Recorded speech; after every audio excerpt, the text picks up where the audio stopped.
This place wants you dead. It does not like us in the wintertime.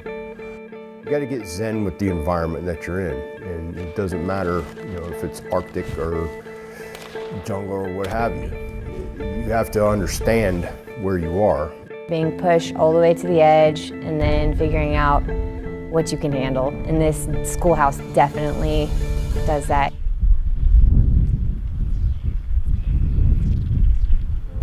Sometimes, enemies don't fire weapons.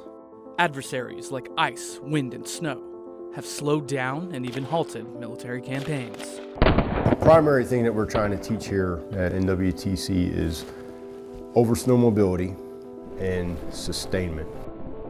Historically, if you look at the Russo-Finnish War, being able to sustain through harsh conditions pretty much wins the battle. Nestled in the heart of the Alaskan mountain range, the Northern Warfare Training Center is an offshoot of the 10th Mountain Division from World War II. It's been training soldiers to thrive in austere environments since 1948. You have to understand the environment that you're going into, and that applies whether it be Arctic or jungle, desert, whatever the case may be. You have to understand where it is you are, and you have to understand its peculiarities and these special skill sets that are required to go into that environment and be successful. In a place where it's not uncommon to see icicles forming on your friends' faces. Doesn't feel great. A skill you need to know is one that seems pretty basic. Here, it's every layer, every piece has a purpose. My socks have a certain purpose, my tops have a certain purpose, how many I put on and what order, it's all important, and they learn that here. In addition to cold and snow, this region of Alaska is also known for being remote, which can mean less infrastructure for getting around.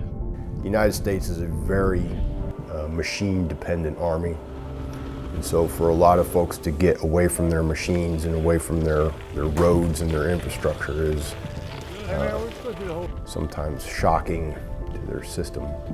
Just for the safety of And without their machines, they have to use snowshoes or skis to move over snow. But some of these students have never even seen skis before. The skiing was difficult.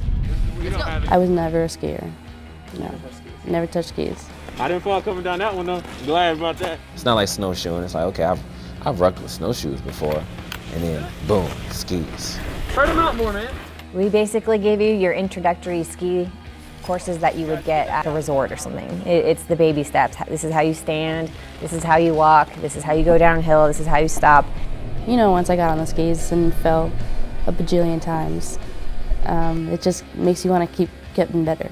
You get back up and you go back down the hill and you go back up the hill. Even being able to use snowshoes is important, but skiing adds speed to the element and stealth show. Getting dressed and moving around will only get you so far. Eventually, you have to sleep and eat and... I pooped in a box for 6 days. Yes. They learn to set up a patrol base using 10-man tents and Arctic stoves, which is about 200 pounds of gear they'll pull on a sled called an Akio. And then we also teach them how to bivouac, how to live out here in this. And they have a 6-day field problem where they're out there in it. They don't come back to the building. And for some of them, it's a significant emotional event for them. That's a pretty accurate statement. That was one of the design concepts that we came up with when we did this, is to keep the students outside as much as possible. A lot of people, including myself, like when I heard I got orders to Alaska, I'm like, I'm about to die. It's gonna be cold. I'm not gonna like it. Oh my God. Which is something the instructors hear a lot of. It's kind of good to know that I know probably better than you do what you can handle. And I love seeing them get pushed to the breaking point, and then they break through it, and then they have nothing but the utmost respect for what we do here, because it does get rough. I learned a lot, because I had no idea that the Army is training to rappel down mountains, be in this type of weather, and that puts the future of the Army in perspective. Like, we might be fighting people in this kind of weather, having to do this kind of training. You don't ever want to forget the things took you so long to learn. It'd be a huge mistake on our part. When people think of this school, if there was one word that you wanted people to think of, what would it be? Essential. essential. It'd be one word descriptor, absolutely essential.